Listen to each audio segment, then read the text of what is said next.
తమిళనాడు రాష్ట్రంలో జరుగుతున్నటువంటి ఎన్నికలు చాలా కీలకంగా మారినాయి. టీవీకే పార్టీ 85 స్థానాల్లో లీడ్‌లో ఉంటే, అన్నా డీఎంకే 61 స్థానాల్లో లీడ్‌లో ఉంది.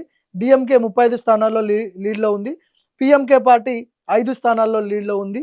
బీజేపీ 2 స్థానాల్లో లీడ్‌లో ఉంది. అయితే ఇక్కడ చాలా కీలకమైన పరిణామాలేంటంటే, టీవీకే పార్టీ ఎవరు ఎక్స్‌పెక్ట్ చేయలే. అంటే ఒక, ఒక సర్వే సంస్థ మాత్రమే ఎక్స్‌పెక్ట్ చేసింది. యాక్సెస్ మై ఇండియా సర్వేలో టీవీకే పార్టీ 100-120 సీట్లు సాధించబోతుంది. అధికారంలోకి రాబోతుందని చెప్పి ఒకే ఒక్క సంస్థ మాత్రమే, సర్వే సంస్థ మాత్రమే చెప్పింది. మిగతా సర్వే సంస్థలన్నీ కూడా డీఎంకేకి అనుకూలంగా చెప్పినాయి.